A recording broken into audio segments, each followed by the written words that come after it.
Hello दोस्तों, स्वागत है आपके अपने यूट्यूब चैनल मां शारदे क्लासेस पर और मेरा नाम है सत्येंद्र कुमार। तो दोस्तों, आज इस वीडियो में देखेंगे पृष्ठीय क्षेत्रफल और आयतन। ठीक है दोस्तों, तो पृष्ठीय क्षेत्रफल और आयतन एक चैप्टर का नाम है। उस चैप्टर में हम लोग सबसे पहले देखेंगे घन के बारे में जानेंगे। ठीक है दोस्तों, पृष्ठीय क्षेत्रफल और आयतन पढ़ने से पहले घन और घनाभ के बारे में जानेंगे, क्योंकि इस चैप्टर में घन और घनाभ के बारे में जिक्र किया गया है।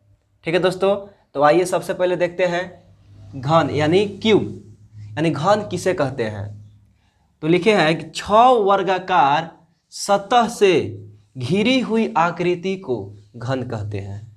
ठीक है दोस्तों, 6 वर्गाकार सतह से घिरी हुई आकृति को घन कहते हैं, या जिसकी लंबाई चौड़ाई ऊंचाई आपस में बराबर हो उसे घन कहते हैं।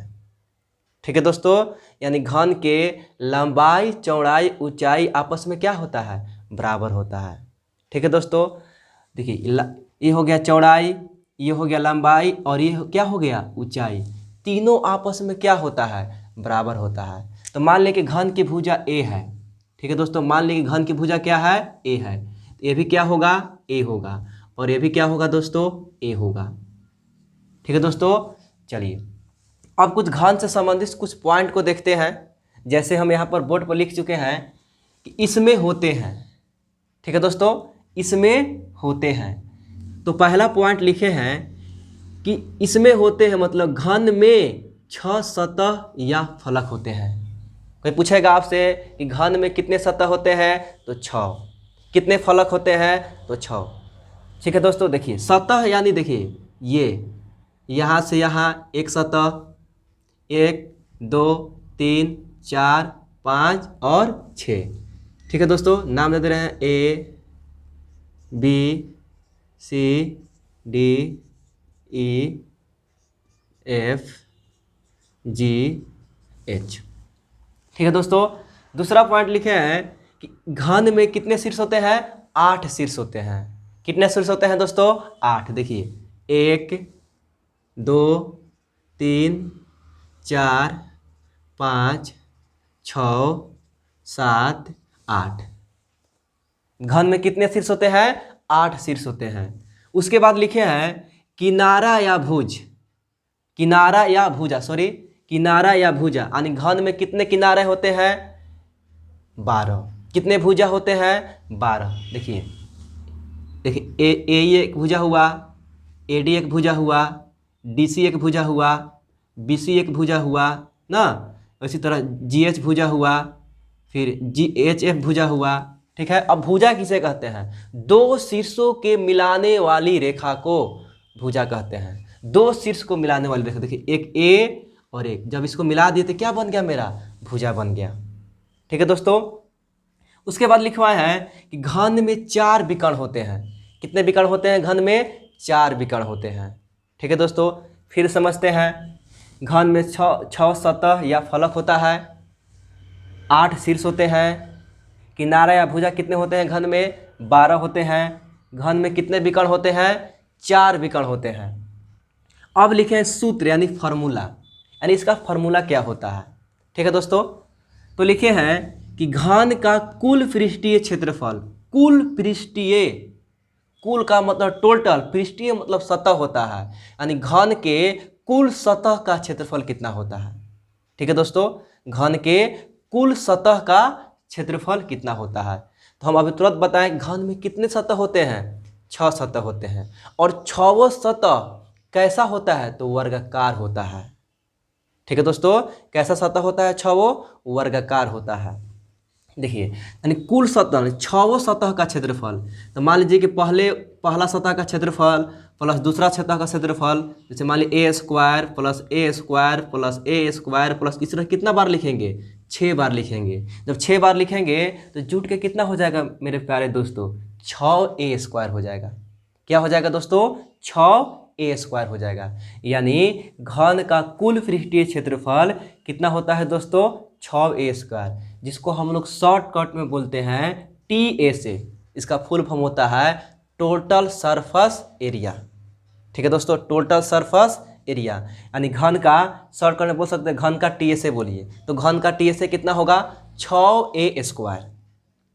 ठीक है दोस्तों, आगे देखते हैं। दूसरा लिखवाए हैं कि घन का पार्श्व या वक्र पृष्ठीय क्षेत्रफल। देखिए दोस्तों, पार्श्व या वक्र पृष्ठीय क्षेत्रफल का मतलब होता है ऊपर वाला और नीचे वाला, घन का ऊपर वाला भाग यानी ऊपर वाला सतह और नीचे वाला सतह को छोड़कर, यानी 4 सतह का क्षेत्रफल। घन का पार्श्व या वक्र सतह का क्षेत्रफल कहने का मतलब क्या दोस्तों, कि ऊपर वाला सतह को छोड़ देना है और नीचे वाला सतह को छोड़ देना है, तो कितना बचेगा सतह, 4 गो सतह, यानी 4 सतह का क्षेत्रफल बोल सकते हैं। कहीं कहीं आपके बुक में बोलेगा कि 4 घन के 4 सतह का क्षेत्रफल बताइए, तो आपको समझना है कि घन का वक्र पृष्ठीय क्षेत्रफल पूछा है। तो 4 सतह का क्षेत्रफल कहने का मतलब क्या, कि 4a²। 4 सतह का क्षेत्रफल निकालेंगे तो इस 4a² प्लस a², इसी तरह कितना बार लिखेंगे दोस्तों, 4 बार लिखेंगे, तो जुट के कितना हो जाएगा 4a²। आगे लिखे हैं घन का आयतन, जिसको वॉल्यूम बोलते हैं, यानी घन का आयतन क्या होता है दोस्तों, a³। अब a क्या है, भुजा है। ठीक है दोस्तों, यानी भुजा का क्यूब बोल सकते हैं या a³ का क्यूब बोल सकते हैं। उसके बाद लिखवाएं घन का भुजा। देखिए घन का भुजा हम तीन फार्मूला लिखवाए हैं, 3 कंडीशन में हो सकता है। पहला लिखवाए हैं घन का भुजा, यानी पहला लिखवाएंगे विकर्ण बटा में √3। अगर घन का विकर्ण दिया रहेगा तो भुजा बराबर फार्मूला होता है। ये फार्मूला यूज कब करेंगे, जब विकर्ण दिया रहेगा तो। ठीक है दोस्तों, फिर लिखवाए हैं घन का भुजा, एक और घन का भुजा लिखवाएंगे √, घन का टीएसए अब बटा में 6। ये फार्मूला यूज कब करेंगे, जब घन का कुल पृष्ठीय क्षेत्रफल दिया रहेगा, यानी टोटल सरफेस एरिया दिया रहेगा, तब हम घन के भुजा बराबर फार्मूला क्या लिख सकते हैं दोस्तों, √, घन का टीएसए बटा में 6। ठीक है दोस्तों, फिर लिखवाए हैं घन का भुजा, एक और भुजा लिखवाए हैं, फार्मूला लिखवाए कि √, घन का LSA। क्या लिखवाए हैं दोस्तों, √, घन का LSA बटा में 4। एंड ये सूत्र कब यूज करेंगे, जब घन का लेटरल सरफेस एरिया दिया रहेगा, यानी घन का वक्र पृष्ठीय क्षेत्रफल दिया रहेगा, तब हम ये फार्मूला का यूज करेंगे। ठीक है दोस्तों, अब घन कैसा होता है, देखिए घन बनाने के लिए आपको 2 वर्ग की जरूरत पड़ेगा। कितने वर्ग की जरूरत पड़ेगा दोस्तों, 2 वर्ग की। जैसे आप लीडो का गोटी देखे होंगे, लीडो का गोटी क्या होता है, घनाकार होता है, यानी घन होता है।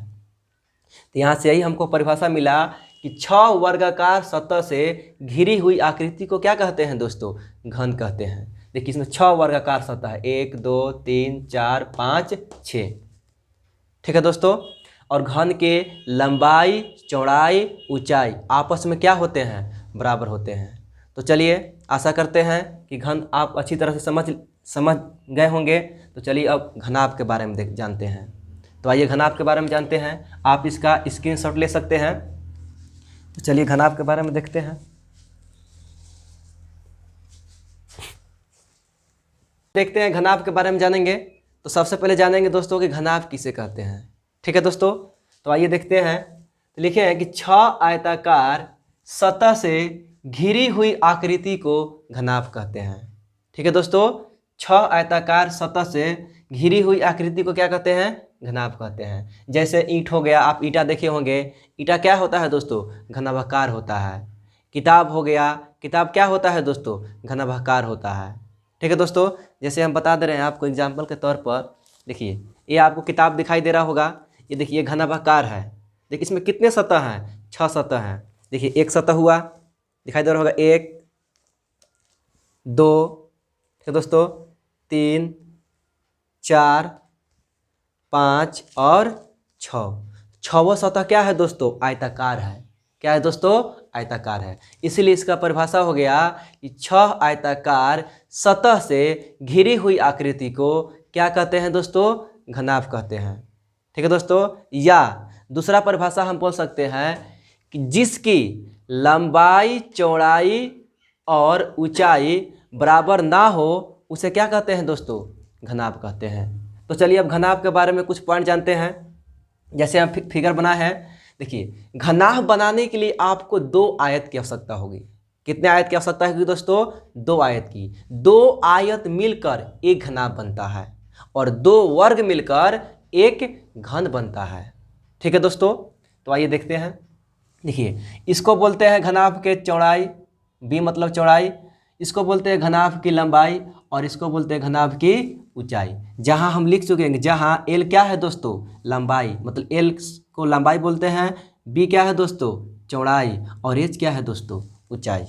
ठीक है दोस्तों, अब देखिए इसका कुछ पॉइंट लिखवाया है घनाभ इसमें होते हैं, ये वर्ड है ना सबके लिए यूज किया गया है। यानी घनाभ में सतह या फलक कितने होते हैं? 6 होते हैं। बता अभी तुरंत बताएं, घनाभ में कितने सतह होते हैं?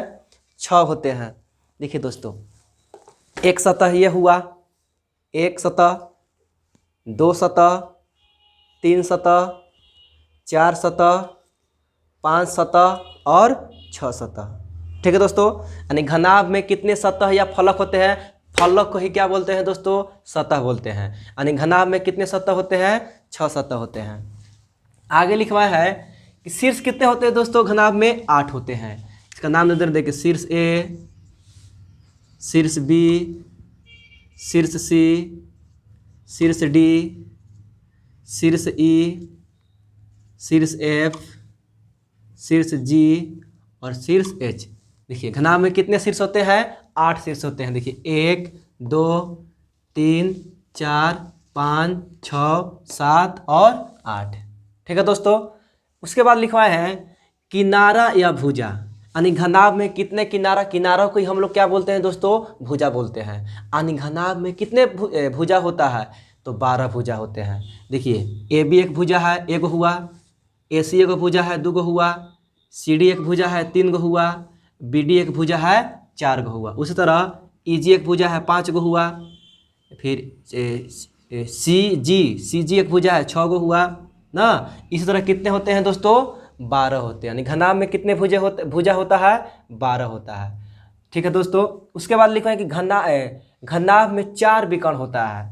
ठीक है दोस्तों, कितने विकर्ण होते हैं घनाभ में? 4 विकर्ण होते हैं। जैसे आपका एक पक्का का मकान होगा, ठीक है दोस्तों, आप उसमें इस विकर्ण के लिए आपको एक मकान की जरूरत पड़ेगा।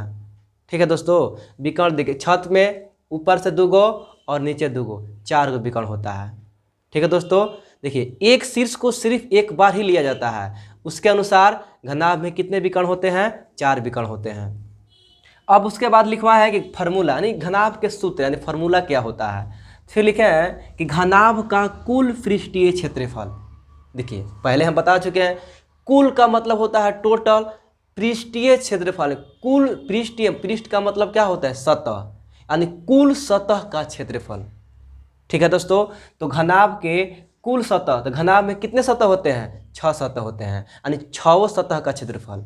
तो घनाभ के 6 सतह का क्षेत्रफल बोले या घनाभ का कुल पृष्ठीय क्षेत्रफल बोले। हाँ, एक और पॉइंट याद रखिएगा, कभी कभी पता है क्या करता है? कुल को हटा देता है, डायरेक्टली बोलेगा ना कि घनाभ का पृष्ठीय क्षेत्रफल ज्ञात कीजिए या घन का पृष्ठीय क्षेत्रफल ज्ञात कीजिए, तब पर भी आपको क्या समझना है कि घनाभ का कुल पृष्ठीय क्षेत्रफल ज्ञात करना है या घन का कुल पृष्ठीय क्षेत्रफल ज्ञात करना है। ठीक है दोस्तों, तो वही लिखे घनाभ का कुल पृष्ठीय क्षेत्रफल क्या होता है? शॉर्टकट में बोलते हैं TSA, जिसका फुल फॉर्म होता है टोटल सरफेस एरिया। तो 2 × LB + BH + HL होता है। ठीक है दोस्तों, 2 × LB + BH + HL होता है।